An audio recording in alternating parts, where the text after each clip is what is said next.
far is it across? It's 21 miles across.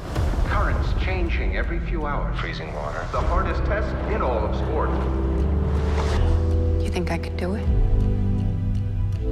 Do you think I can?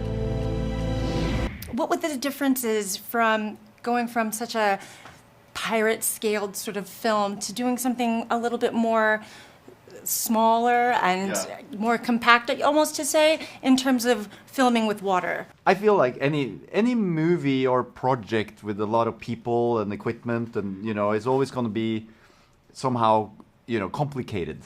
And then you put it on water and it becomes a little bit more complicated, you know, and you're out there in the elements and you're exposed and, you know, and all of that stuff. But I feel at the end of the day, the reward is like what you feel at the end of the day. It's like makes it all worth it. And I hope that the audience can feel that when they watch the film, that we were out there and we did it, and we had Daisy Ridley, you know, swimming in freezing waters and, you know, for weeks and weeks.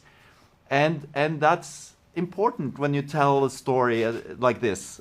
It's 2024, and, you know, I know that I didn't know who Trudy Ederle was until I watched her film. You know, why is it so important to tell her journey and her story now? Well, what I believe is you have to, at least we try to entertain and educate. So in other words, we try to find individuals that have done extraordinary things that are forgotten in time. And once you tell their story and we show it to you, they'll never be forgotten again. And when you see the parade, the real parade at the end of the movie that we got out of the archives, you see what a worldwide success she was. And don't forget, there was no internet, there were no phones. I mean, there were phones, but there was no television. And there was just print and radio. And the fact that she captured the world. And even when you see those bonfires on the hill, she captured the country too. So, and she was an American. Well, she was an immigrant and she was partially deaf. So you take all these things together. It's such an emotional story, what she did. And she's a forerunner to all these great female athletes. She broke the barriers when they said women shouldn't be in the water, women shouldn't compete, they should be in the kitchen, they should be making babies. It's all those things that she broke through and said, no, that's not for me. I'm going to be in the water. I'm going to win. I'm going to do. And everybody tried to stop her. And that's the journey we take you on. And it's inspirational. And it makes you feel good when you walk out. What we try to do is transport you to another place, make you learn something, and make you feel something. And the most important thing is to make you feel something. They're rooting against you, Trudy. They want the water to win. I came all this way. Might as well see England.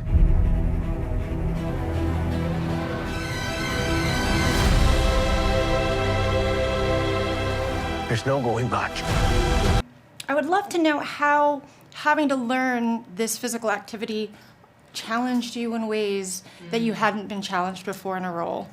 I mean, learning a skill when one is 30 that one usually associates with being a child or a teenager. My swimming coach, who's a real-life Olympian, she won silver at Rio, she said to me, you just can't fake the swimming. You can't do something else. You know, runners can do supplementary things to help running. You just can't do it with swimming. You just have to swim.